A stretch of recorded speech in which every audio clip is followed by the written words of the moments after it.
신바람 사연 아파트. 오늘의 사연 시작하겠습니다. 결혼 5년차 주부입니다. 아이는 아직 없어요. 계속 시도하고는 있는데 번번이 실패를 하고 있네요. 따님이 유전적인 게 아니고 환경적인 요인이 더 크다고 들었는데 저도 이렇게 몇 번 실패하고 나니 괜히 친정어머니가 시댁 쪽에 눈치도 보고 하셨어요. 저는 늦둥이 외동딸로 태어났어요. 말씀드린 대로 어머니도 따님이셨어서 그 당시에 이야기를 몇 번 들어보면 애 못 갖는다고 시댁에서 엄청 애물단지 취급을 받으셨다고 해요. 애도 못 낳는 며느리 꼴도 보기 싫고 할머니는 우리 아들 앞길 망치지 말라고 이혼까지 요구하셨다고 하네요. 새벽에 연탄불에 물 부어서 일부러 불 꺼트려 놓고 애도 못 낳는 게 연탄 관리도 못한다고 부직행위로 엄마를 때리기도 했대요. 아버지는 그날 일로 시댁하고 영까지 끊으셨다고 해요. 그렇게 두 사람이서 아무것도 없이 서울로 올라오셔서 반지하방 전전하며 안 해본 일 없이 사셨다고 합니다. 그리고 뒤늦게 제가 태어나게 된 거고요. 임신 소식 듣고 시댁에서 연락을 해왔는데 딸이란 거 알고 나서는 또 저를 지우라고까지 난리도 아니었다고 합니다. 아무튼 그렇게 두 분은 저 키우면서 고생도 많이 하셨고 대부분 그 당시에 상경에서 서울에 정착하신 분들이 그렇듯 한 곳에 자리 잡고 사시면서 돈 모아 집 조금씩 넓혀가는 재미로 사셨다고 합니다. 반지하에서 빌라로, 빌라에서 아파트로, 아파트에서 아파트로 이런 식으로 말이에요. 처음 사셨던 아파트 근처 지역이 재개발이 되면서 집값이 올라서 거길 전세로 돌려 다른 아파트로 이사를 하셨고 운이 좋은 건지 옮기게 된 아파트도 처음 샀을 때에 비해 가격도 엄청 올랐다고 해요. 고생하신 저희 부모님, 제가 꼭 효도해서 호강시켜드리고 싶었는데 제가 대학 졸업하고 취직하자마자 아버지는 대장암 3기 진단을 받으셨습니다. 완치율이 그나마 높은 편이라고 들었는데 아버지 치료받으시면서 우리 딸 줘야 하는데 아빠가 병원비로 다 쓴다고 미안해하고는 하셨어요. 그래서 그런가 완치율이 높았던 암이었는데도 제 결혼식도 못 보시고 제가 결혼 준비하던 도중에 돌아가셨어요. 나이도 워낙 있으셨고 치료도 힘들어 하셨으니 어머니는 차라리 잘 된 거라고 하셨어요. 거동이 불편하시니 결혼식 날 신부 입장할 때 제대로 걷지도 못하면 그게 더한이 되었을 거라고. 두 분이 금술이 좋으셨어서 그런가 아버지 돌아가시고부터 눈에 띌 정도로 어머니도 몸이 많이 약해지셨습니다. 그렇게 시름시름 앓으시다가 작년 추석 연휴가 시작되기 전에 친정어머니가 돌아가셨어요. 그래도 얼마나 다행인가요? 코로나로 돌아가셨다면 화장 후에야 장례식을 치러야 한다는 기사를 봤는데 마지막에 얼굴 보고 보내드릴 수 있던 게 말이지요. 명절 연휴이기도 했고 코로나로 엄청 민감하던 때라서 친지 외에는 조문객을 받지 않으려고 했는데 저희 어머니 아버지랑 평소에 가까우셨던 분들은 안 오셔도 된다는 연락에도 부랴부랴 오셔서 저희 어머니가 하는 길 배웅해 주셨어요. 정말 너무 감사했지요. 식구가 아닌 분들은 그 당시 상황에도 이렇게 와주셔서 같이 슬퍼해 주셨는데 저희 시댁 식구들은 아무도 오지 않았어요. 거리가 멀어서 몇 시간씩 걸리는 타 지역에 사는 것도 아니었는데 말입니다. 저희 아버지 살아계실 때 항암제 투석 받으시면서도 그 당시에는 결혼한 사이도 아니었는데 사돈 되실 분 마지막 가는 길 배웅해드리는 게 도리지 아니겠냐며 예비 시아버지 발인날까지도 참석하셨었는데 시어머니는 얼굴 한번 비추지 않으시고 제 계좌로 10만 원 보내놓으셨더라고요. 제사 앞두고 조문 가는 거 아니라고요. 추석은 제사 지내는 게 아니라 차례 지내는 거잖아요. 차라리 솔직하게 코로나 때문에 못 가겠다 하셨다면 제가 이렇게까지 서운하지는 않았을 것 같아요. 시어머니 저희 어머니보다 12살 어리시고 건강하십니다. 사람 마음이라는 게 참 그런 게 사실 못 오신 이유가 참 이해가 가지만서도 그래도 계속 안 오셨다는 사실을 곱씹게 되고 서운해지고 그러더라고요. 결국에는 그 서운함이 남편에게 폭발하게 되더라고요. 화풀이한 거나 다름이 없지만 그대로 담아뒀다가는 제가 화병이 날 것 같아서 참을 수가 없었어요.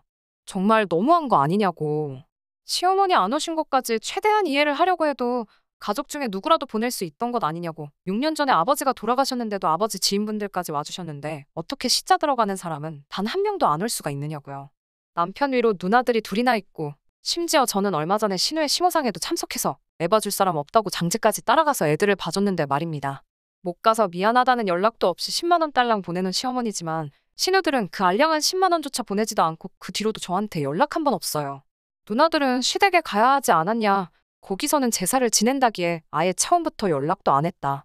제사 전에 장례식장 가는 거 아닌 거 알고 있지 않느냐 하면서 꼴에 지네 가족이라고 지 가족들이 잘못한 거 없다고 편을 들어주더라고요. 반대로 돌아가신 게 장모님이 아니라 우리 엄마였으면 너는 그 상황에서 장모님한테 장례식장에 가라고 할 거냐. 시엄마 연세에 이 시국에 장례식장 가는 거 무리인 거 알지 않느냐고. 무슨 줄초상 낼 일 있냐고 화를 내더라고요.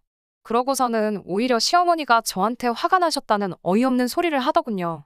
추석 때 못 찾아뵈서 죄송하다. 장례식은 잘 끝냈다. 연락 한 통 없었다고 저야말로 기본이 안 되어 있는 것 아니냐고 하면서 말입니다. 그 말에 정말 오만정남이가 다 떨어지더라고요.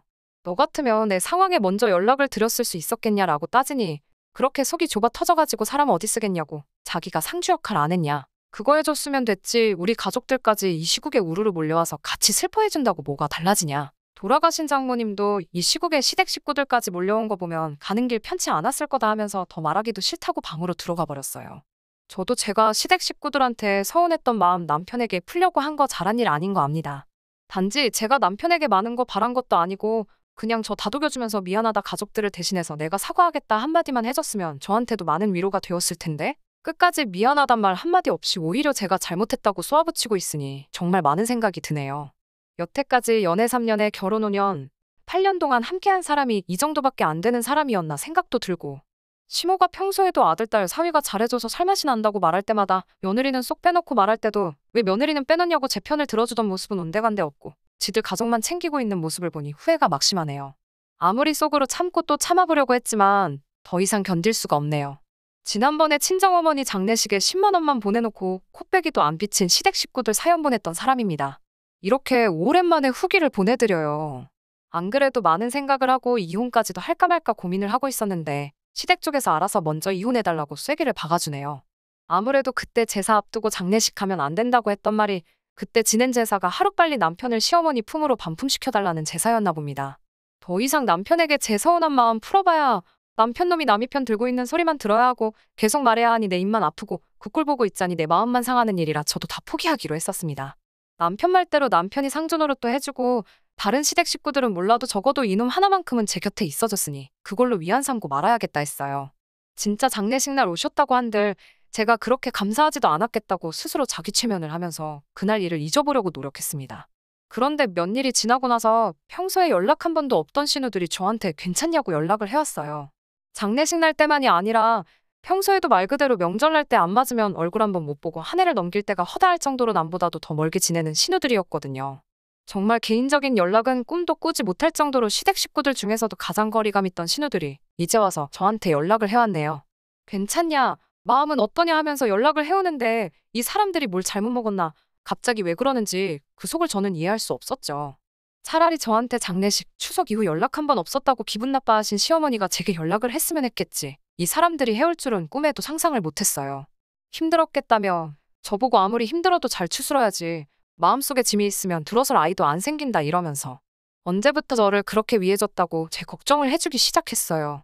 그래도 그게 내심 기분이 나쁘지만은 않았어요. 저는 속으로 남편이 그때 저한테 말은 그렇게 했어도 자기 가족들한테는 사람이 그러면 안 된다고 뭐라 한마디씩 한 줄 알았습니다. 이렇게 해줄 거면 애초에 말을 그렇게 해서 싸움을 만들고 그랬는지 싶을 정도로요. 그날 저녁에 맛있는 것도 해주고 나름 싱글벙글 해 있었는데 그런데 신우들이 저에게 연락을 해온 데에는 엄청난 꿍꿍이가 있었네요. 지난 설날이었습니다. 이제 가야 할 친정도 없으니 시댁에서 시간을 보내고 있었어요.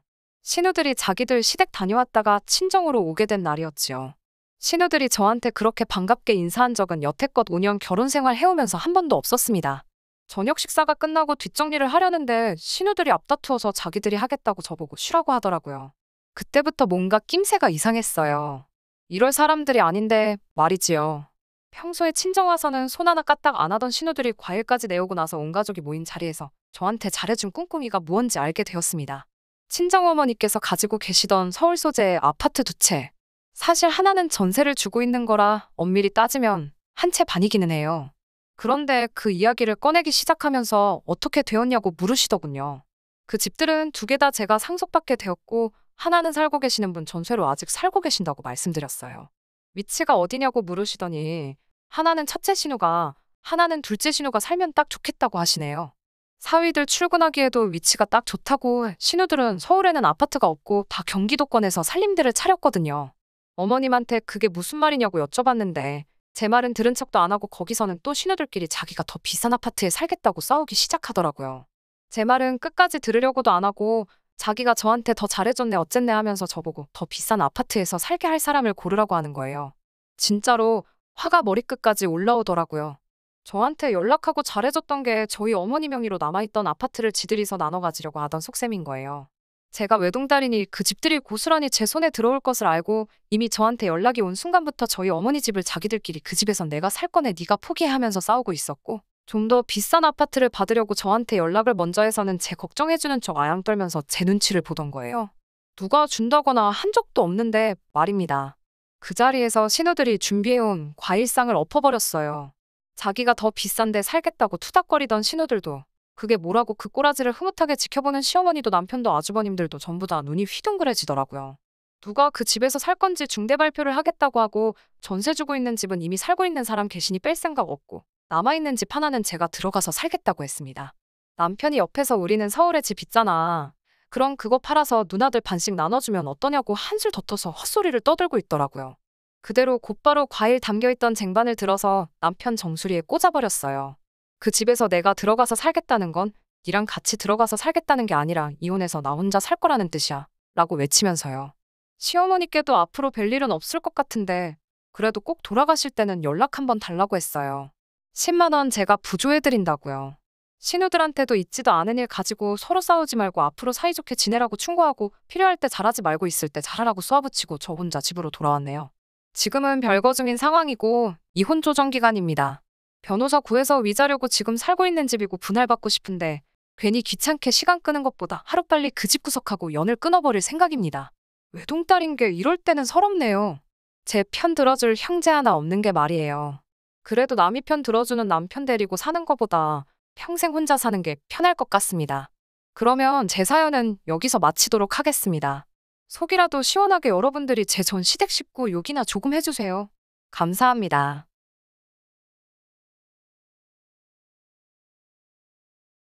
결혼한 지 2년차 부부입니다. 올해로 나이 둘 다 32로 동갑내기 커플입니다. 신랑도 장남, 저도 장녀예요. 맞벌이 부부이고 둘 다 나름 대기업이라고 불리는 회사 다니고 있습니다. 연봉은 신랑 쪽이 조금 더 높은 편이긴 하지만 크게 차이 나지는 않았습니다. 연애 결혼을 했고요. 연애할 때는 저보다 학벌도 좋고 말도 논리 있게 잘해서 그 모습이 참 좋았어요. 그런데 결혼하고 보니 완전 이중자 때 원행일치 하나도 안 되는 겉만 번지르르 한 사람이더라고요. 사실 민감한 이야기라서 어디 가서 잘 이야기를 하지 않는데 여자라서 사회적으로 불이익을 보는 부분이 불합리하다는 생각을 평소에도 가지고 있었어요. 직장 생활하면서 보이지 않는 유리천장이라든지 그런 것들이요. 반대로 저도 나름 제 스펙이나 연봉에 자신이 있었기 때문에 남자가 데이트 비용을 전부 계산한다던가 하는 것도 부당하다고 생각했어요. 신랑도 그런 제 모습이 좋다고 했고 연애하던 시절 내내 남녀평등 부르짖으며 논리적으로 말하던 모습이 요즘 남자들 같지 않고 좋아 보였습니다. 이 사람이라면 저를 잘 이해해 줄 거라는 생각에 덜컥 결혼을 약속하고 말았습니다. 남편한테 아래로 여동생이 한 명 있는데 연년생인데 저희보다 결혼을 1년 먼저 했어요.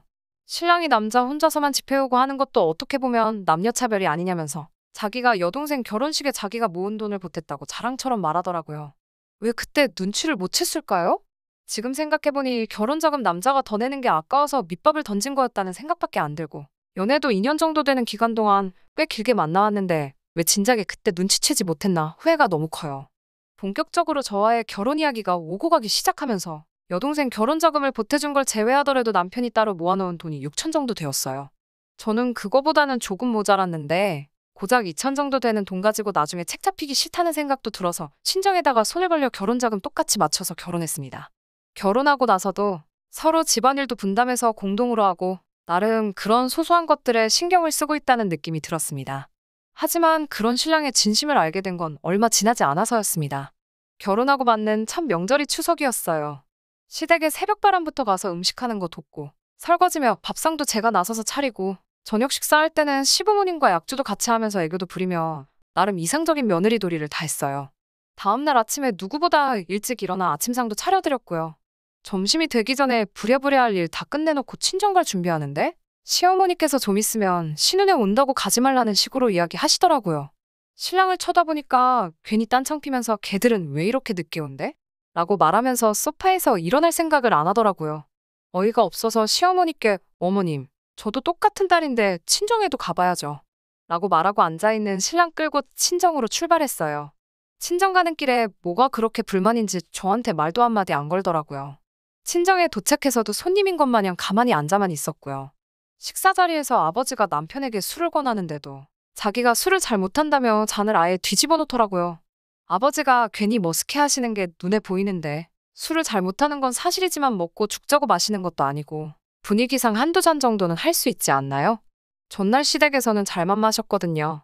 식사가 끝나고 나서 제 남동생이 매형하고 친해지고 싶다고 뭐 PC방에 가자는 둥, 당구는 칠 줄 아냐는 둥 물어봤는데 조금 피곤하다는 식으로 빼더라고요. 엄마가 신랑 눈치를 보더니 동생한테 매형 피곤한데 괴롭히지 말고 일찍 들어가서 자라고 하더군요.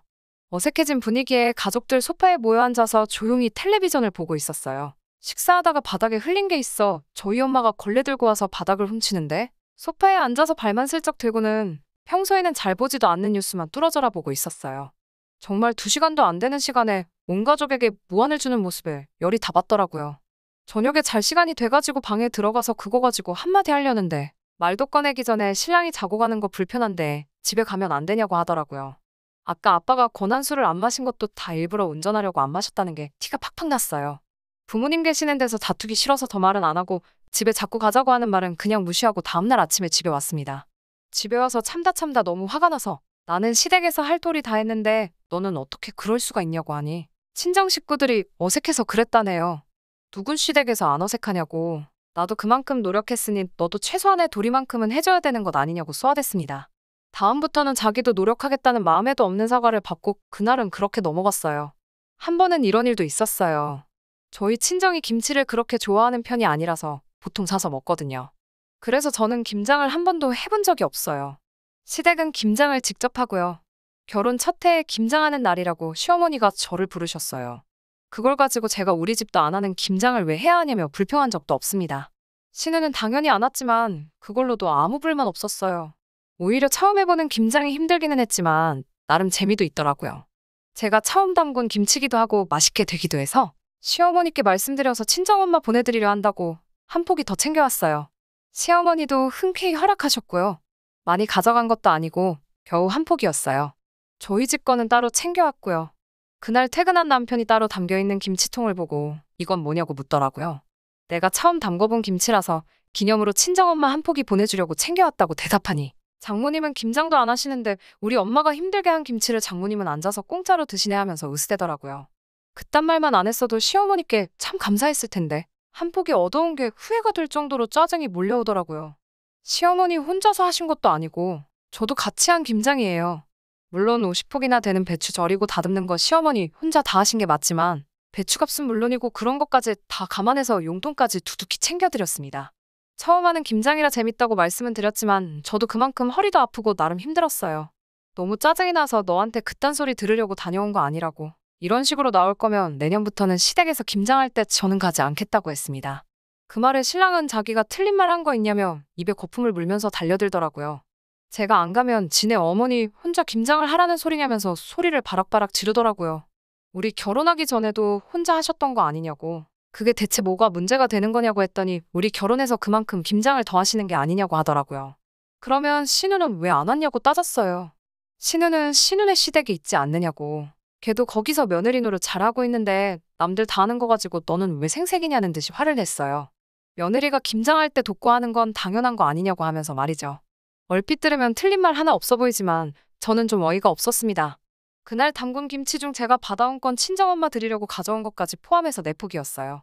아버님이랑 둘이서만 계시는데 김장을 왜 이렇게 많이 담그냐고 질문했던 말에 시어머니는 동네 사람들 좀 나눠주기도 하고 신우네가 워낙 김치를 좋아해서 김장할 때마다 20포기씩 가져간다는 말을 하셨거든요. 신우네 시댁에서는 김치를 사 먹는데 꼭 엄마가 해준 김치를 먹어야겠다고. 신우는 시집가서도 엄마 부려먹는다고 농담처럼 다 이야기해 주셨거든요. 그 사실도 다 말해가며 저는 앞으로 김장을 가지 않겠다고 다시 한번 선언했습니다.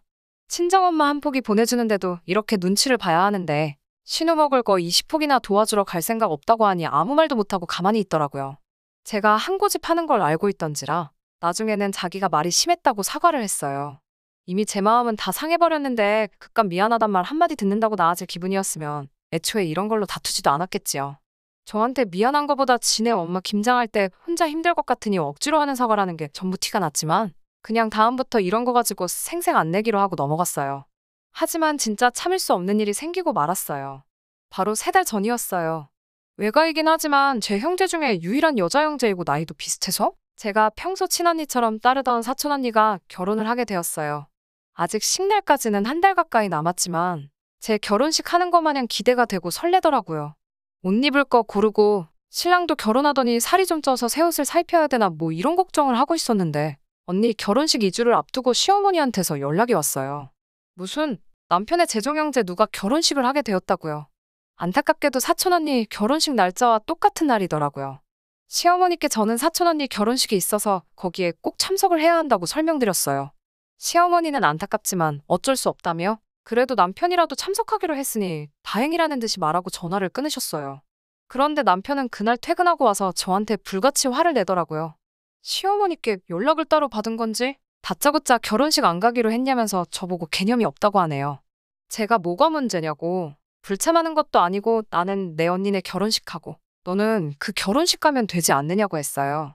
그랬더니 그게 말이나 되는 소리냐면서 자기가 호랍이도 아니고 결혼하고 나서 처음 있는 가족 행사이자 경조사인데 자기 혼자 가는 게 맞냐면서 따지더라고요. 친언니도 아닌데 뭘 챙기느냐면서 같이 가자고 하더라고요. 저도 나도 우리 결혼하고 우리 집에 처음 있는 경조사라고 나도 너랑 같이 가고 싶었지만 사정이 이런데 어쩌겠느냐고 따졌어요. 시어머니께 미리 설명도 드렸고 괜찮다고 하신 데다가 상황이 이렇게 겹쳤으니 각자 가야 할 꼭 하는 게 맞지 않냐고 따지고 친언니도 아닌데 뭘 챙기냐는 말에도 아무리 친언니가 아니더라도 네 재종형제보다는 가까운 친척 아니냐고 심지어 우리 결혼식에 와서 축하해준 사람도 아니고 생전 처음 보는 사람 결혼식을 내 언니 결혼식 내팽개치고 왜 챙겨야 하냐고 따졌더니 이럴 때는 여자가 남자한테 맞추는 게 당연한 거 아니냐는 식으로 나오더군요. 결혼할 때 남녀평등 외치던 게 누군데 전부 다 나한테 맞추라는 거냐고 했더니 앞으로 제가 아이를 갖게 되면 자기 혼자 외벌이를 하게 될 텐데 그땐 자기 혼자서만 돈을 벌어다 주니까 그때부턴 남자가 손해보는 거라고 그때가 되면 자기가 혼자 돈 벌더라도 아무 말도 안 할 테니 지금부터 남자한테 맞추라는 말도 안 되는 소리를 하더라고요. 아직까진 시집을 오는 거지 결혼을 하는 게 아니라고 뭘 좀 똑바로 알고 떠들라는 말까지 하니 그 순간부터는 더 말도 섞기 싫었어요. 남녀가 공평해야 하는 세상이 와야 한다고 부르짖던 놈 입에서 나올 소리라고는 상상도 할 수 없었습니다. 제가 애 안 낳을 테니까 어디 한번 공평하게 살아보자고 하고 아무튼 그 결혼식은 갈 생각 없다고 다시 한번 못을 박았어요. 그랬더니 아이를 안 가지겠다는 그 말에만 꼬투리를 잡으면서 그러면 그거 사기 결혼이라고 저보고 생각이 있으면 뭐가 옳고 그른지는 알아서 좀 판단하라고 하더라고요. 이게 내가 3년을 넘게 사랑하고 평생을 함께 하기로 한 남자의 본 모습이라는 생각을 하니 온몸에 오소소 소름이 다 돋더라고요. 그때 결심했습니다. 다음날 회사에는 사정을 이야기해 월차를 내고 변호사를 하고 있는 친구를 방문했어요. 일부러 그런 건 아니고 남편이랑 잦은 말다툼을 할 때마다 그런 말 한 적 없다는 듯이 발뺌하는 경우가 종종 있어서 언젠가부터 말다툼한 거를 전부 녹음해놨거든요. 이런데 쓰일 줄은 몰랐는데 친구가 처음부터 끝까지 다 들어보더니 이 정도면 충분히 법정 이혼 사유가 될 수 있다고 상담을 해줬어요. 그래서 얼마 전 새해 시댁에 가서 용돈 봉투를 드리는 대신에 이혼 서류를 들이밀었어요. 남편은 꼴에 자존심은 있는지 그깟 도장 찍어버린다는 두고 시어머니 시아버지는 대체 무슨 일이냐고 난리가 한바탕 났죠. 그간 있었던 일 다 설명드리니 남편 등짝을 때리면서 당장 사과하라고 하는데 끝까지 자존심 부리느라 사과는 하지도 않더라고요. 결국엔 법원에서 협의 이혼 확인 신청을 했고요. 지금은 숙려 기간 중입니다. 텔레비전에서 사주 후에 뵙겠다는 게 이런 제도 때문이었나 싶더라고요. 물론 이 결정 절대 물을 생각은 없습니다. 이혼했다는 딱지가 붙기는 하겠지만 돈 있겠다 직장 좋겠다 저 혼자서 재미나게 살려고요. 시부모님도 좋은 분이시고 아직도 저한테 생각 바꿀 마음 없냐고 자주 연락이 오긴 하는데 남편 꼬라지를 보아하니 고집 부리느라 절대 남편이 먼저 바뀔 마음은 없을 것 같네요. 저도 포기했어요. 시어머니가 그래도 그간 수고 많았고 고생했다고 힘들 건 알지만 종종 소식 전하면서 지내시자고 하는데 마음은 조금 아팠어요. 그래도 이 이중인격 같은 남편과 영원히 이별할 수 있으니 속이 너무 후련하고 좋네요. 안녕하세요. 저는 올해 34살 여자입니다. 결혼한 지는 5년 되었고 아직 아이는 없습니다. 저는 결혼 초반에는 막연히 아이를 갖고 싶었는데 아이까지 생기면 남편 포함해서 애 둘 키우는 느낌이 들 것 같아서 요즘은 별로 생각이 없어요. 시부모님도 별로 그 부분에 대해서 눈치 안 주시고 친정부모님은 제가 알아서 하겠거니 하고 별 말씀 없으세요. 은근 기다리고 계신 것 같기는 한데 도무지 엄두가 안 나네요. 아무튼 이야기 한번 시작해 볼게요. 결혼 생활 내내 남편의 똥꼬집 때문에 엄청 고생했어요. 그 와중에도 자기 대학교 저보다 좋은데 나온 걸 가지고 자기가 엄청 똑똑한 줄 알아서 제가 하는 말은 절대 들을 생각을 안 해요. 지난 추석 때의 일입니다. 시부모님께서 인원 제한도 있고 번거로우니까 오지 말라고 하셔서 시댁에는 안 가게 되었어요. 친정 가는 것도 연휴 기간엔 안 가기로 했고요. 대신에 친정아버지 생신날에는 같이 모여서 저녁 식사를 하기로 했어요. 친정아버지가 음력을 쓰셔가지고 날짜가 매 추석 언저리쯤하고 겹쳤거든요. 아무튼 그래도 추석이니 명절 기분을 내보고자 마트에 가서 장을 같이 봤어요. 그런데 남편이 웬일로 평소에 거들떠보지도 않는 특산품 코너에서 얼쩡거리면서 고개를 돌리지 못하더라고요. 뭐 먹고 싶은 게 있냐고 물어보니 그래도 명절인데 시부모님한테 뭐라도 하나 보내드리고 싶다고 하면서 제주옥돔을 뚫어져라 계속 쳐다보고 있더라고요. 그래서 친정은 어쩌고 하고 물어봤어요. 매번 겸사겸사해서 추석하고 아버지 생신을 동시에 챙겨드리고는 했는데 둘이 합쳐도 벌이가 워낙에 시원찮다 보니 그냥 봉투에 매번 5만 원 한 장 더 넣어드리고 말았거든요. 그리고 그게 내내 마음에 걸리던 차였어요. 옥돔이 3마리에 10만 원씩 했는데 양가에 3마리씩 보내자니 저희 예산을 조금 초과했었거든요. 그런데 대번에 남편이 걱정 말라고 장인어른 생신 선물은 자기가 벌써 좋은 걸로 준비했다고 자신있게 말하길래 시댁에만 옥돔을 보내기로 했습니다. 시감한 명절과 생신 따로 챙기는 게 매번 서운하긴 했는데 그래도 이번엔 어떻게 친정아버지 생신도 기억해서 말도 안 했는데 선물도 미리 알아서 준비했다고 말하니 나름 기특한 부분도 있고 해서 별말 없이 넘어갔어요. 그렇게 추석은 가족들 따로 만나지 않고 집에서 둘이서 보내게 되었습니다. 연휴가 수요일 날 끝나서 목요일, 금요일엔 저희 둘 다 출근을 해야 했고 그래서 쉬는 날인 그 주 토요일 날 친정아버지 생신 챙기러 같이 가기로 했습니다. 그런데 남편이 금요일 저녁에 집으로 퇴근을 하지 않고 저에게 전화를 하더니 친정에 가기로 한 날에 조기축구에 무슨 형님이 장례식이 있어서 못 갈 것 같다면서 지금 혼자서 따로 뵙고 오겠다고 친정으로 가는 길이라고 하더라고요. 그럴 거면 아예 저랑 같이 가면 되는 걸 왜 굳이 혼자 갔느냐니까. 괜히 자기 하나 때문에 시간 바꾸면 여러 사람 번거롭고 하니 자기가 식사 대접해드리고 선물 준비한 것까지 드리고 올 테니까 걱정 말라고 하고 전화를 끊어버리더라고요. 내심 서운한 부분이 있었어요. 평소에 운동을 좋아하던 사람도 아니었고 조기축구회가 남편 인생에 얼마나 큰 부분을 차지하는지는 모르겠는데 암만 지인의 부친상이라도 그렇지 장인어른 생신을 빼먹고 가야 할 정도인가 싶었습니다. 연휴 끝나고 금요일이라 오랜만에 영화라도 같이 볼까 하고 준비하고 있었는데 남편 없이 딱히 할 만한 것도 없더라고요. 그래서 없는 동안 오랜만에 집 청소라도 해볼까 하고 정신없이 정리하다 보니까 시간이 꽤 지났더라고요. 그런데 시간을 봤는데 올 시간이 다 됐는데도 남편이 아직 집에 오질 않아서 우리 부모님하고 뭘 하나 싶어 전화를 해봤어요. 남편은 친정 부모님하고는 이미 식사도 하고 다 했다고 말하길래 뭐 하느라 아직도 안 들어오냐고 물었더니 내일 장례식 때문에 형님하고 같이 있어드려야 된다나 뭐라나 하면서 내일 다시 전화하자더니 별다른 설명도 끝내지 않고 다급하게 전화를 끊어버리더군요. 결국 그날은 집에 들어오지 않았어요. 아침에 전화해보니 연락도 안 되고 꼬라지를 보아하니 아마 장례식까지 끝내고 들어올 건가 싶더라고요. 저 혼자서 아침에 부랴부랴 친정으로 출발했습니다. 친정에 도착했는데 친정어머니도 아버지도 전화통화만 가끔 하고 올해 처음 보는 딸을 별로 반가워하지 않으시더라고요. 뭔가 분위기가 이상해서 혹시 남편이 무슨 실수를 했나 덜컥 겁부터 나더라고요. 어제 김서방 와서 무슨 실수를 했냐고 물으니 저녁 식사라고 대접해준다는 게 집 앞에 있는 명동 칼국수 체인점에 데려가서 칼국수를 시키더니 만두를 시켜준 애 만회하면서 엄청 생색을 냈다고 하시더군요. 그래도 남편이 이번에는 아빠 생신 선물 미리 준비했다고 자랑하던데 선물은 주고 가지 않았냐고 물으니 엄마는 더 말도 말라는 표정으로 대답도 안 하고 턱으로 식탁 쪽을 가리키셨어요. 엄마의 턱을 따라 제 시선을 식탁 쪽으로 같이 옮겼는데 그 순간 정말 저도 얼이 빠져서 말을 잇지를 못하겠더라고요. 식탁 위에는 참치 선물 세트가 있었어요. 정말 믿기지가 않더라고요. 심지어 참치 선물 세트가 담긴 상자 안에는 남편 다니는 회사 이름으로 즐거운 한가위 되세요 라고 적어준 카드까지 같이 들어있었어요. 이게 뭔지도 정확하게 기억이 나요. 추석 당일날 장 보러 갔을 때 남편 차에서 굴러다니는 걸 봤어요. 회사에서 준 거 같은데 집에 가지고 들어가지 왜 차에다 두고 있냐고 물어도 봤었거든요. 남편이 어차피 우리는 통조림 참치 잘 안 먹지 않냐면서 다 쓸 데가 있어서 차에 두고 있는 거라고 저한테 설명까지 했던 그 참치 선물 세트가 맞았습니다. 그 쓸 데가 있다는 말이 설마 우리 아버지 생신 선물로 쓸 거였다는 건 정말 꿈에도 상상하지 못했었고요. 그 와중에 용돈은 제가 오늘 와서 주기로 했다고 말하고 칼국수 집에서 우리 부모님 집에다 모셔다 드리지도 않고 가봐야겠다며 그냥 저 혼자 출발했다고 합니다. 두 분 다 기분이 많이 상해 보여서 계획에는 없었지만 집 근처에 유명한 한우집에 모셔가서 20만 원치 식사 대접해드리고 집에 돌아왔어요. 집에 돌아와서 있는데도 너무 괘씸하고 열이 받아서 남편 집에 들어오면 어떻게 혼내줘야 하나 생각하고 있었는데 집에 돌아온 남편은 적반하장으로 저한테 화를 내기 시작했습니다. 카드 쓰고 온 내역을 보더니 우리 형편에 무슨 한우를 20만 원치나 먹었냐면서 이게 말이나 되는 거냐고 얼굴 보자마자부터 화를 내더군요. 그래서 그걸로 대판 싸우기 시작했어요.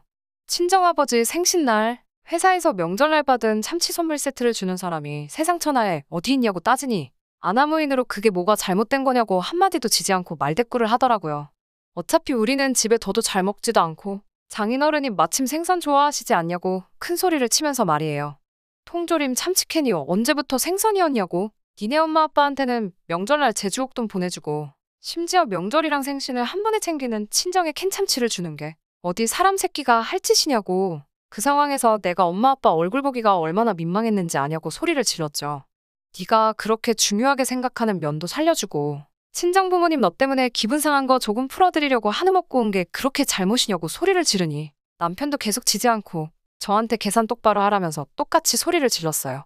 저보고 야 이 멍청아 계산을 잘해보라면서 자기가 칼국수집에서 쓴 돈이 25,000원이고 캔참치 세트가 25,000원 정도 하는데 제가 한우 먹고 온 것까지 다 더하면 25만 원이지 않냐고요.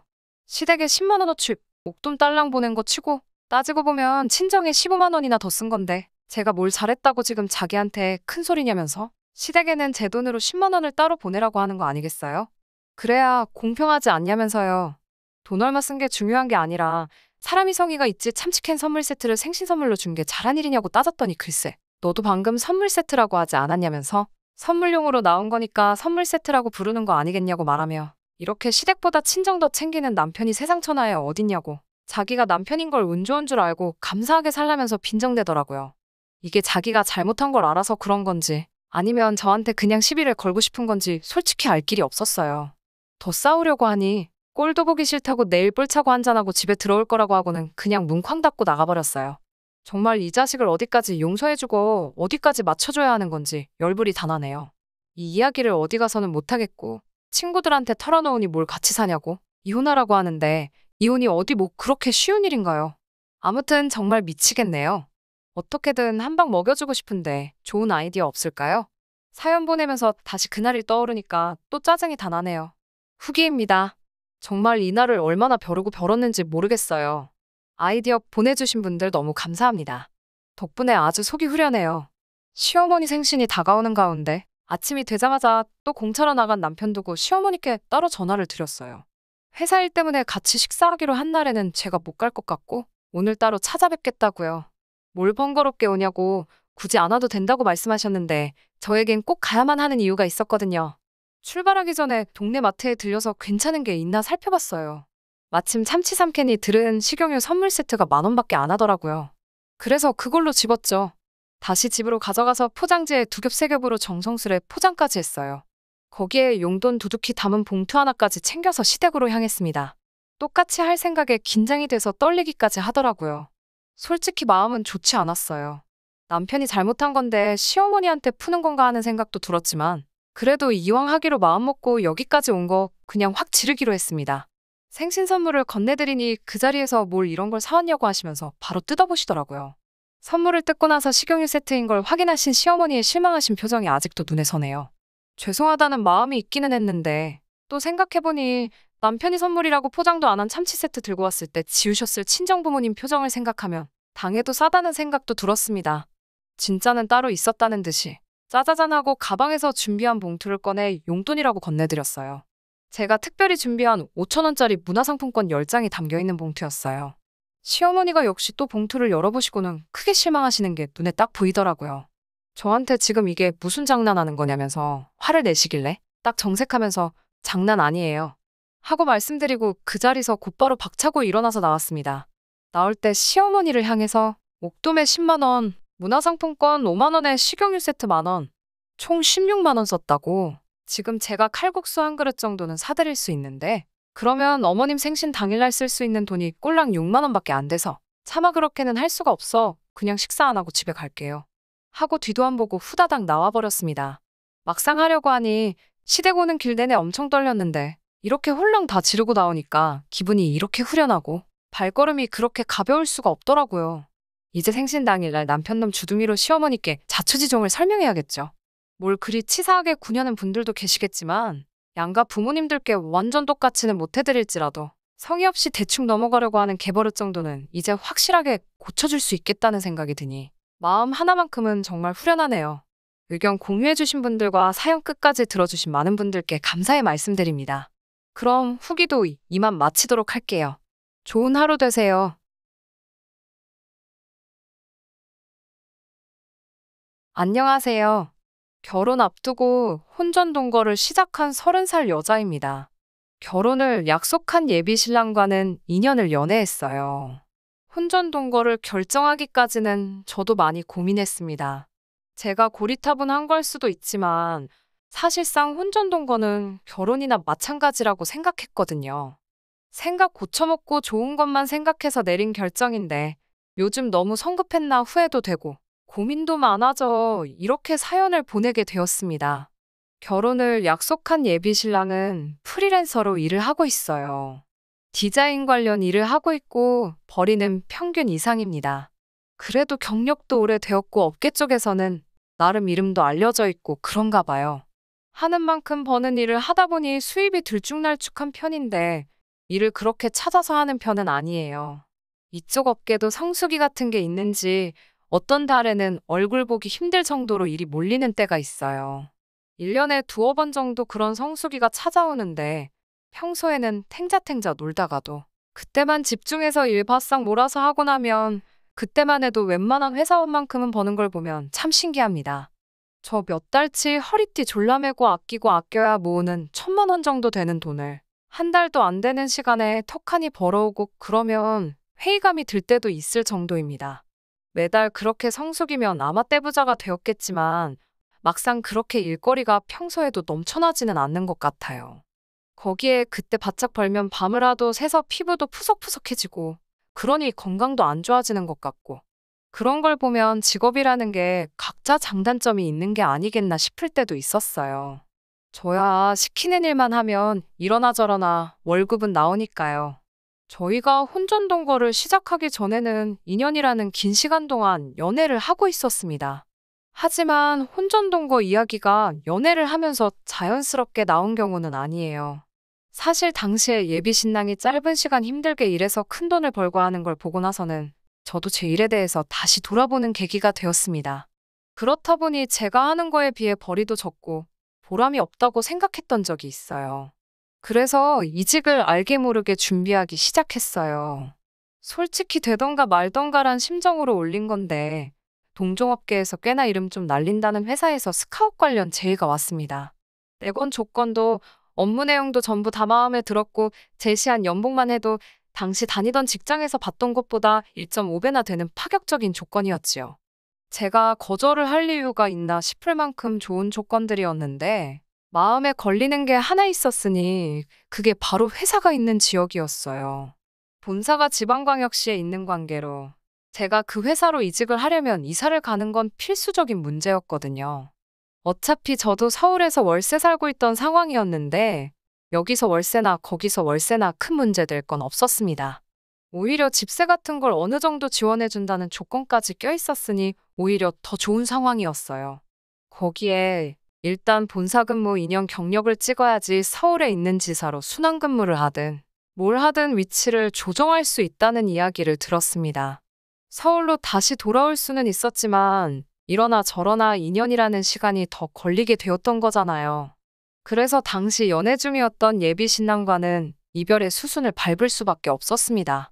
까짓거 주말에는 쉬는데 못 만날 게 어딨냐 하실 사람들도 있겠지만 저는 알고 있었어요. 몸이 멀어지면 마음도 멀어진다고 매주 누구 하나가 내려오고 올라가고 하는 고생을 하다가 서로 지칠 바에야 그냥 헤어지는 게 맞다고 생각했습니다. 과거에 장거리 연애를 해봤기 때문에 그게 얼마나 고생스럽고 힘이 드는 건지 저는 이미 알고 있었거든요. 그래서 처음에는 직장 때문에 현재 이러이러한 상황이다. 연애하는 건 좋지만 연애하자고. 내 경력과 미래까지 포기할 수는 없는 것 같다. 이유를 조곤조곤 설명하면서 결국 힘들게 헤어지자는 이야기를 입 밖에 꺼냈어요. 당연히 남자친구는 뭐 그딴 이유로도 헤어지냐면서 열을 올리기 시작했습니다. 그러다 결국 제가 고집을 꺾지 않으니 나중에 가서는 울며불며 매달리기 시작하더라고요. 이런 약한 모습 보여줬던 적도 없는 데다가 그동안 만난 정 때문에 그런가 남자가 울기 시작하니까 단호하게 끊어내기가 미안해지더라고요. 그렇다고 해서 제 인생에 있어 두 번은 없을 기회가 될 수도 있는 자리를 날려먹고 싶지도 않았습니다. 그렇게 결국 결론은 짓지 못하고 시간만 보내던 어느 날에 남자친구한테서 연락이 왔어요. 전 그 회사를 가야겠다면 자기도 저를 같이 따라가겠다고, 같이 살자고요. 어떻게든 같이 있고 싶다는 그 마음이야 고마웠지만 솔직히 부담이 더 되더군요. 같이 살자는 말이 동거를 하자는 건데 그때 당시 저한테 있어서는 엄청 충격적인 말이었어요. 혼자 끙끙 고민해봐야 답도 안 나오니 다른 사람은 몰라도 어머니한테는 물어봐야겠다 싶어서 현재 이러이러한 상황이라고 말을 했습니다. 오히려 저희 어머니가 저보다 더 열린 사고방식을 가지고 계시더라고요. 저는 당연히 엄마한테 말도 안 되는 소리 하지 말라고 등짝이나 한 대 맞을 줄 알았는데 어머니 반응은 의외로 덤덤하고 오히려 그 편이 더 좋겠다 하면서 잘 생각했다고 하시는 거예요. 어차피 제 나이도 나이고 여태 만났으면 결혼 생각이 아예 없던 것도 아닐 텐데 그 전에 같이 살아보는 것도 나쁘지 않다고 하시더라고요. 아무것도 모르고 콩깍지 씌인 채로 결혼했다가 크게 되어서 후회하는 것보다 상대방을 충분히 알고 겪어보고 난 뒤에 결정을 내리는 게 좋지 않겠냐 하시더라고요. 평생에 저는 혼전동거를 제가 하게 될 거라고는 생각해 본 적도 없었는데 덕분에 돌이켜 생각해 보는 기회가 되었습니다. 여전히 저는 사람들이 안 좋게 보는 건 아닐까 하는 걱정도 있었지만 어머니 말대로 장점이 오히려 더 많아 보이더라고요. 주변의 선배들이나 결혼한 친구 및 지인들 이야기 들어보면 결혼 전에는 안 그랬는데로 시작하면서 하나둘씩 불만이 커지기 시작하는 걸 느낀 적이 있는데 미리 살아보고 결정한다면 그런 후회나 실수는 하지 않겠다는 그런 생각이 들더라고요. 좋은 점만 있는 사람은 없겠지만 그래도 치명적인 단점을 제가 견뎌낼 수 있을지 미리 알게 되는 기회라 생각하고 결국 남자친구의 제안에 응하게 되었습니다. 하지만 제가 아무리 크나큰 결심에 어려운 결정을 내리게 되었다 하더라도 사실상 혼전동거는 저에게 있어서 결혼이나 마찬가지로 여겨졌어요. 그래서 다른 건 몰라도 본격적인 결혼 이야기가 오고 가기 전에 적어도 결혼 허락을 받는 식으로 양가에 서로 인사는 드리는 게 맞겠다는 생각을 했습니다. 저희 집에서는 별다른 일이 없었어요. 저희 부모님도 남자친구한테 별다른 부탁은 하지 말고 그래도 먼 타지에 가서 생활하게 되는 거니 싸우지 말고 사이좋게 지내면 좋겠다고 하셨을 뿐이었고 남자친구도 그 말에 알겠다고 대답했고 분위기도 좋았지요. 그 다음 주엔가에서 이번엔 반대로 제가 남자친구 집에 인사를 드리러 갔습니다. 이 정도 한대를 해주실 줄은 몰랐는데 밥상 위에 온갖 가지 육해공을 어우르는 메인 요리에 밑반찬이며 국이며 탕에 찌개까지 차려져 있었으니까요. 임금님 수라상도 이것보다 종류가 많이 나오지는 않겠다는 생각이 들 정도였네요. 몸둘바를 모르겠는 와중에 호화로운 상차림에 대한 이유를 얼마 지나지 않아서 알게 되었어요. 남자친구 어머님이 저한테 음식들 하나하나를 다 어떻게 하셨는지, 재료가 뭐고 조미료가 뭐가 들어갔는지 그런 걸 하나부터 열까지 다 알려주시더라고요. 무슨 말인고 하니 우리 아들이 입맛이 까다로운 편이니 멀리 가더라도 밥 좀 잘 챙겨달라는 그런 뜻이었어요. 아들이 국이 없으면 입맛이 안 돌아서 밥도 깨작거리고 특히나 고기 반찬이 없으면 밥도 안 먹는다고 하시면서 앞만 바쁘고 그래도 햄이나 계란 후라이라도 같이 구워서 달라고 하시는데 조금 그렇더라고요. 직장은 제가 구해서 가는 거고 남자친구는 그냥 하던 대로 집에서 일하는 건데 나가서 일하는 제가 왜 식사당번이 돼야 하며 그걸로 모자라 특정 섬유유연제는 냄새를 싫어하니까 빨래 세제 살 때도 조심해서 사라는 이야기까지 들어야 하는지 싶더라고요. 남자친구도 자기 어머니가 저한테 어떤 걸 요구하셨는지 너무나 잘 알고 있는 눈치였어요. 집까지 바래다 주는 길에 남자친구가 계속해서 자기가 떨어져 살았던 적이 없어서 너무 걱정돼서 저러시는 거라고 크게 신경 쓰지 말라고 먼저 말을 하더라고요. 자기도 한참 바쁠 때 아니면 별로 하는 것도 없다는 걸 알아서인지 내 밥은 내가 알아서 먹고 집안일도 알아서 하겠다며 말을 하는 겁니다. 남자친구 어머니는 이해가 되지 않았지만 알아서 해명도 해주고 그렇게 하게 두진 않겠다 하기에 그때까지는 크게 걱정 안 했어요.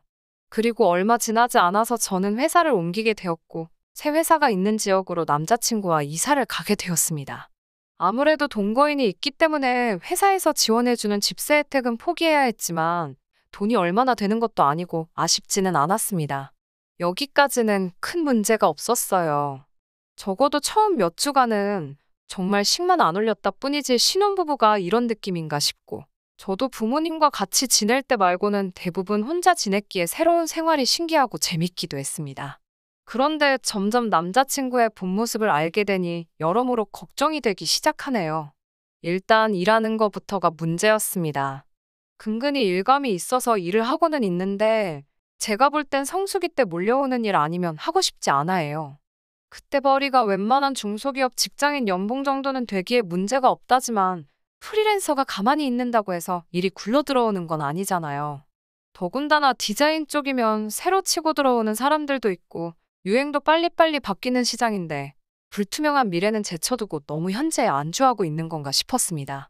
그렇다고 해서 집안일을 열심히 하는 것도 아니었어요. 퇴근하고 집에 들어오면 언제부터 잔 건지 그냥 잠만 자고 있는 일이 허다하고 밥도 알아서 챙겨 먹는다더니 거르는 건 기본이고 정 배고프면 배달 음식 시켜 먹고 그렇더라고요. 집 청소 안 돼 있는 건 기본이고 빨래도 직접 한다더니 그게 아니고 그냥 옷을 안 갈아입고 있는 게 전부였어요. 빨래할 게 생기면 쌓아두던가 제 거 돌릴 때 같이 꼽사리 끼려고 하거나 그랬지요.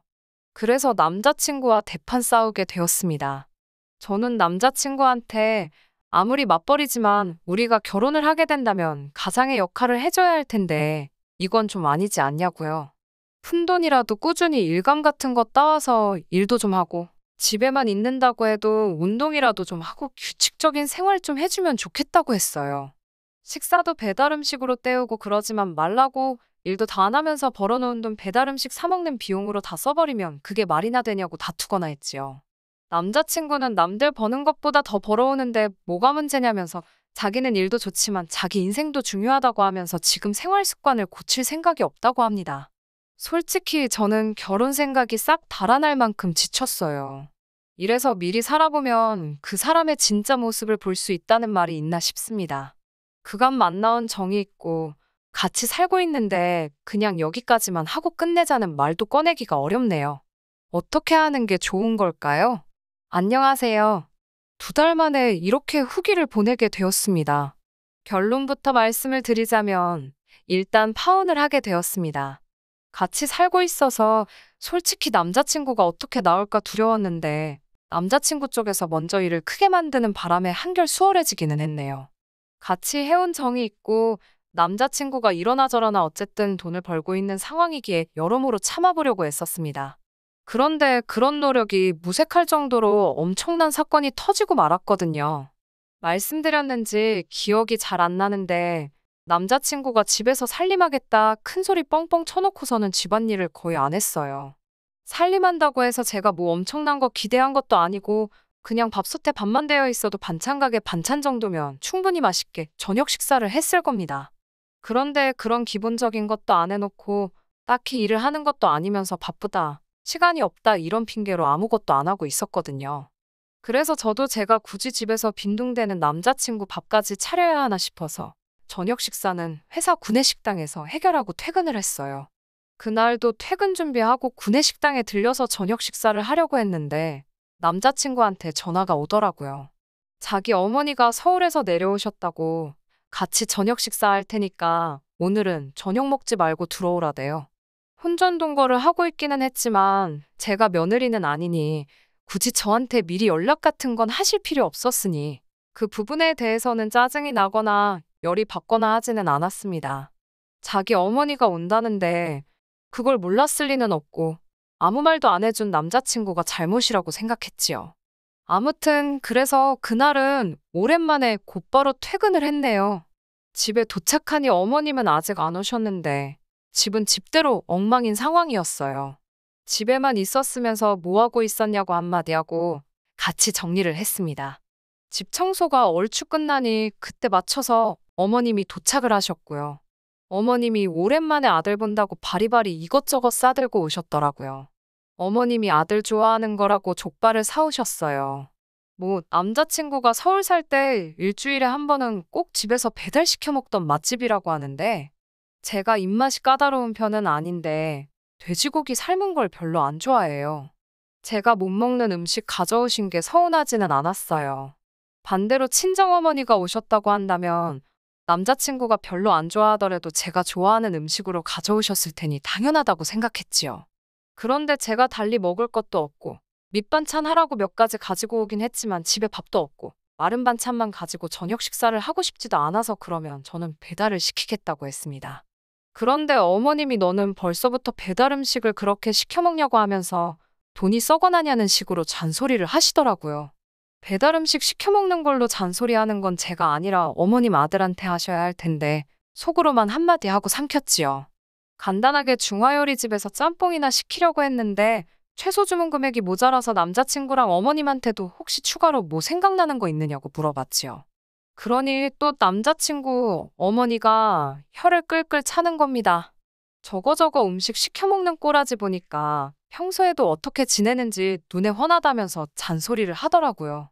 막말로 제가 이 집 며느리도 아니고 남자친구가 저 따라와서 제 집에 얹혀 사는 거나 마찬가지인데 벌써부터 완만한 며느리 대접을 하고 계시니 어이가 없었습니다.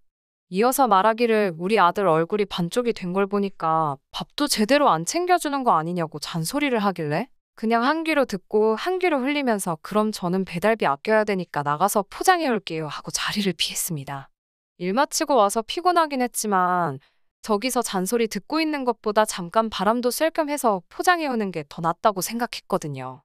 부랴부랴 짬뽕 한 그릇 포장해서 집에 가지고 왔는데 문 열고 들어가니 두 사람은 이미 저 없이 식사를 시작했더라고요. 저 없이도 먹을 거였으면 내가 못 먹는 음식으로 저녁을 할 생각이었으면 애초에 저를 왜 불렀나 싶어서 기분이 엄청 상해 있었습니다. 차라리 그냥 야근을 했으면 밥도 제대로 먹고 이 더러운 꼴도 피했을 텐데 싶었거든요. 아무튼 저도 밥상 앞에 앉아서 제가 싸온 거 포장을 풀었어요. 이제 저도 아님 먹으려고 하는데 또 살쾡이 눈을 하고 저를 노려보고 있더라고요. 이번엔 또 뭐 때문에 그런가 했는데 음식을 사왔으면 어른이랑 남편이 있는데 드셔보겠냐 물어볼 생각은 안 하고 지 거만 혼자 먹으려고 그러냐며 잔소리를 눌어놓더라고요. 이때부턴 저도 자포자기해서 내내 하면서 대답만 하고 있었어요. 그 상황에서는 제가 짬뽕을 사오는 게 아니라 그때 결혼 허락 받으러 갔을 때 어머님이 차려놓았던 그 호화 수라상을 그대로 재현을 해놨어도 잔소리를 들었을 거란 생각밖에 안 들었거든요. 드실 만큼 먼저 덜어 드시라고 하고 그릇하고 가져다 드리니 국물이랑 해물 건더기는 죄다 건져가서 아들 앞에 떡하니 놔주시더라고요. 거기까지도 참았습니다. 어차피 짬뽕이 먹고 싶었던 것도 아니고 그냥 오늘 이 악몽 같은 하루만 빨리 지나갔으면 하는 심정이었어요. 어머님 서울 올라가시면 남자친구 반 죽은 목숨이다 하고 한바탕 할 작정이었지요. 다른 거 바란 것도 아니고 중간 역할 좀 잘해주고 어머님이 저렇게 트집 잡아서 잔소리 하려 들면 내 편 들어주는 게 당연한 거 아니겠냐 한마디 할 생각이었습니다. 그런데 남자친구는 그때는 제 눈치를 엄청 보더니 지금 제가 당하고 있는 건 신경도 안 쓰이는지 면밖에 남지 않은 제 그릇은 신경도 안 쓰고 국물이 땡겼다고 하면서 벌컥벌컥 지 밥만 처먹고 있었어요. 불규칙적인 생활에 맨날 배달 음식만 시켜 먹느라 그 몇 달 안 되는 시간 동안 살이 한 5kg 정도는 찐 것 같은 아들을 보고 타지 생활하니까 아주 얼굴이 반쪽이 되었다 하면서 아주 족발뼈에 붙은 고기 부스러기까지 발라서 남자친구 앞접시에다가 올려주고 있대요. 그러다 어머님이 아까 밑반찬 싸운 거 냉장고에 넣으면서 봤는데 냉장고 안에 먹을 게 하나도 없더라 하시면서 아들한테 평소에 뭐 먹고 지내냐면서 네 마누라가 밥도 안 챙겨주니? 하고 묻더라고요. 저도 참을 만큼 참았다 싶고 계속 당하고 있으니 만만하게 보는 건가 싶어서 그제서야 뒤늦게 한마디를 했습니다. 집에 하루 종일 일도 안 하고 빈둥대고 있는 건 어머님 아들인데 회사 나가서 일하는 제가 밥을 왜 챙겨줘야 하느냐고 한마디 툭 던졌어요. 만만한 며느리라고 생각했던 제가 말대꾸를 하니 어머님도 약이 잔뜩 올랐나 봅니다. 당신 시집살이 하던 시절 이야기를 하시면서 자기 시어머니였으면 남편 밥도 못 챙겨주는 며느리는 그날 집에서 잠은 다 잔 거라고 하면서 으름장을 놓는데 솔직히 하나도 무섭지 않았어요. 일단 제일 중요한 건 저는 며느리도 아니고 월세이긴 하지만 일단 이 집도 내 이름으로 계약된 내 집이기도 했고 말이지요. 아무튼 어머님이랑 저 사이에 언성이 높아지니 그때까지 좋다고 밥만 먹고 있던 남자친구가 입을 열었습니다. 그래도 지금 아쉬울 사람이 누군지 알고는 있었는지 제 편을 들더라고요. 자기가 밥 다 알아서 챙겨 먹고 그런다고 걱정할 필요 없다고 하면서 집에서 밥도 잘 챙겨 먹고 있다고 하더라고요. 그러더니 냉동실에 제품으로 팔고 있는 냉동볶음밥 봉지를 꺼내면서 이거 전자레인지에 돌려 먹으면 금방이라고 맛도 직접 해먹는 것보다 훨씬 맛있다고 말을 하더라고요. 그런데 솔직히 그게 싸움을 말리려던 모습으로 보인다기보다 정말 너무 한심해 보였습니다. 어머님도 어리 빠져서 냉동 제품 들고 자랑처럼 말하는 아들을 넋놓고 쳐다보다가 오늘 점심도 이거 먹었다는 남자친구의 말이 끝나기가 무섭게 제 눈앞에 불이 번쩍하더라고요. 이 아줌마가 아들 냉동 제품으로 끼니를 때우고 있다는 말에 들고 있던 족발을 가지고 제 머리를 내려친 거예요. 이때부터는 저도 남자친구 어머니고 뭐고 혼전동 거고 결혼이고 더 이상 볼장 다 봤다 싶었습니다. 어머님 대접해주는 것도 필요 없고 그냥 진상 아줌마나 다름이 없었지요. 그때부턴 저도 목청을 한껏 높여가지고 이게 뭐 하는 짓이냐고 소리를 고래고래 질렀습니다.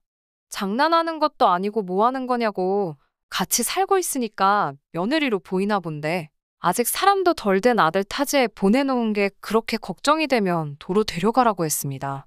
내가 볼 땐 얼굴이 2배가 됐는데 반쪽이 되었다니 아무튼 얼마나 안쓰럽겠냐고.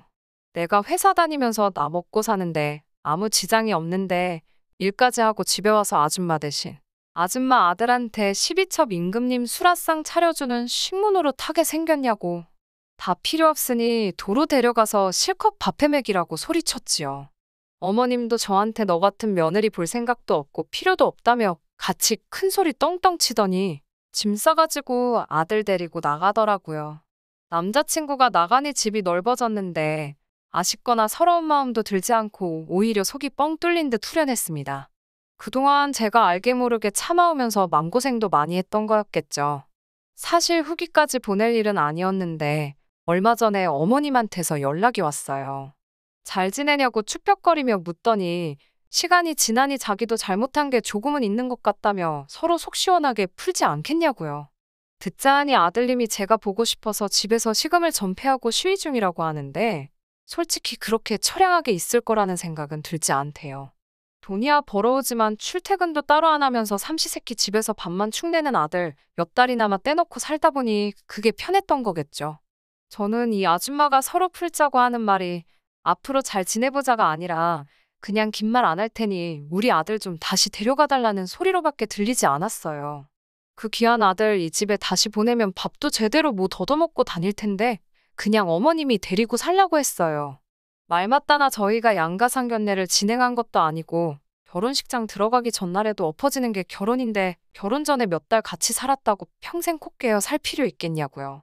그제서야 남자친구 어머니가 저한테 무조건 잘못했다며 둘이 얼마나 잘 지냈는데 겨우 그런 걸 가지고 헤어지냐며 제 마음을 돌리려고 하는데 돌아올 마음이었으면 진작에 돌아왔겠지요. 지금은 아쉬움 없이 잘 지내고 있습니다. 결과적으로는 더러운 꼴 보고 파혼한 거나 마찬가지지만 저는 오히려 혼전동거를 했던 게 참 잘했다고 생각해요. 모르고 결혼이라도 했으면 일은 일대로 하고 식모노릇은 식모노릇대로 하면서 참으면서 살았어야 했을 테니 말입니다. 끝까지 들어주셔서 감사합니다. 오늘의 사연은 여기까지입니다. 구독과 좋아요, 알람 설정 부탁드리고 더 좋은 사연으로 다시 찾아뵙겠습니다. 감사합니다.